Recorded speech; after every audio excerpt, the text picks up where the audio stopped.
২০২৪ সালের জুলাই-আগস্ট মাসের আন্দোলনে গুলি করে মানুষ হত্যার পর পুড়িয়ে দেওয়ার ঘটনা উল্লেখ করে বিএনপি মহাসচিব মির্জা ফখরুল ইসলাম আলমগীর বলেছেন, হাসিনা মানবজাতির কলঙ্ক, তাকে কোনোদিন ক্ষমা করা যাবে না।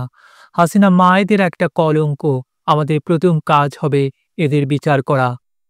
রোববার ২০ জুলাই দুপুরে রাজধানীর শেরেবাংলা নগরে বিএনপির প্রতিষ্ঠাতা জিয়াউর রহমানের সমাধির পাশে গণ অভ্যুত্থান ২০২৪ জাতীয় ঐক্য ও গণতান্ত্রিক অভিযাত্রা সবুজ পল্লবে স্মৃতি অম্লান শীর্ষক এক অনুষ্ঠানে অংশ নিয়ে একথা বলেন মির্জা ফখরুল।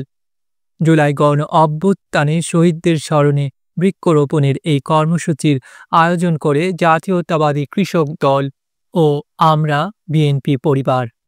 অনুষ্ঠানে বিএনপির মহাসচিব বলেন, আমাদের প্রথম কাজ হবে এদের বিচার করা, দ্বিতীয় কাজ হলো পরিবারগুলোর পুনর্বাসনের ব্যবস্থা করা, যারা আহত হয়েছেন, চোখ হারিয়েছেন তাদের পুনর্বাসনের ব্যবস্থা করা।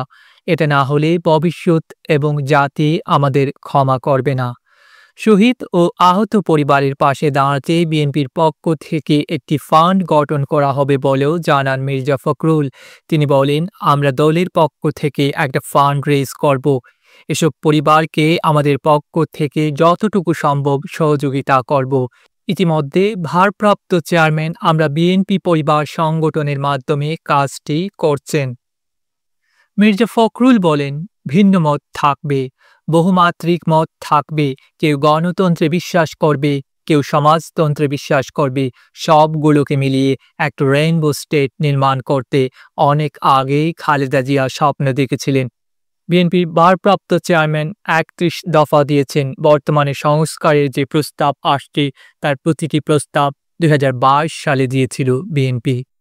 বিএনপি মহাসচিব বলেন, আমরা কতজন শহীদ হয়েছেন, কতজন নিহত হয়েছেন, আমরা কত ত্যাগ স্বীকার করেছি, কারা কি কাজ করেছি, এই বিতর্কে যেতে চায় না, কারণ ওটা মনে হয় স্বার্থপরতার একটা ব্যাপার আছে।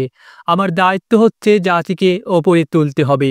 যে প্রাণগুলো গেছে, যে জীবনগুলো গেছে, তারা কিন্তু ঘোষণা দিয়েছেন, আমরা এই ফ্যাসিস্টকে সরাবো, জাতিকে স্বাধীন গণতান্ত্রিক রাষ্ট্রে পরিণত করব। সেজন্য লক্ষ্য একটাই, আমরা একটা সত্যিকার অর্থে উদারপন্থী গণতান্ত্রিক রাষ্ট্র নির্মাণ করতে চাই। মির্জা ফখরুল বলেন, আমরা নতুন বাংলাদেশ চাই, পরিবর্তন চাই। আমরা আর দুর্নীতি চাই না, ঘুষ চাই না, হত্যা চাই না, নির্যাতন চাই না।